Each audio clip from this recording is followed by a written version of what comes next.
She was right about in here. Here in the middle of the desert, a Jane Doe was found murdered. Her death, a mystery full of twists and turns. Since 1989, she has had no name. It took over 30 years for the Mohave County Sheriff's Office to ID the 28-year-old victim. Lori Miller finally able to give her a name, Marina Ramos. From there, when we did tell the family that it was her, and they asked at that time another question which totally blew us away. That question, where were Marina Ramos's daughters? Two babies investigators never knew were missing. I never would have thought that those two little girls would have been victims of homicide too. It just wasn't in my heart. During her search, Miller learned Marina had a third older daughter who was left with her family. That woman recently provided her DNA to help search for her missing sisters. She basically did every DNA test, completed every kit imaginable. Within the last month, a hit on a genetic genealogy website, a match for one of the missing girls. I was shaking, I was crying, I was, nervous about everything. Jasmine Ramos, just 2 months old, and Elizabeth, about a year old, when they were last seen in 1989. I'm someone who likes to really live in the moment and take it all in.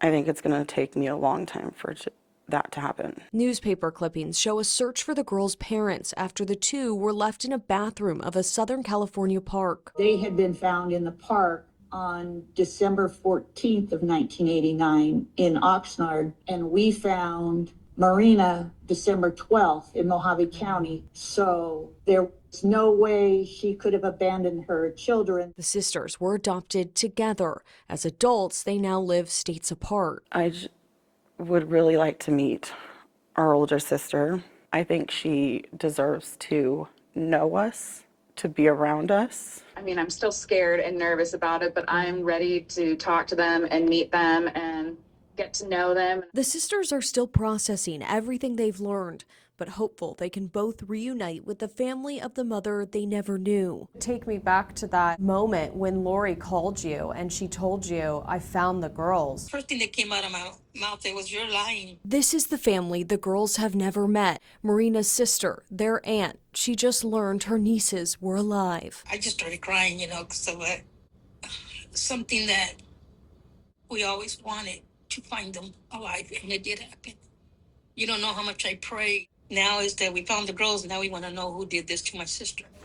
MCSO's investigation is far from over. I'm also investigating the paternal line of the two girls. Miller is now doing more testing and going through the police report from when the girls were found. They actually had a witness come forward and say she saw a female Hispanic about 5 foot tall and two male Hispanics get out of a black mini pickup.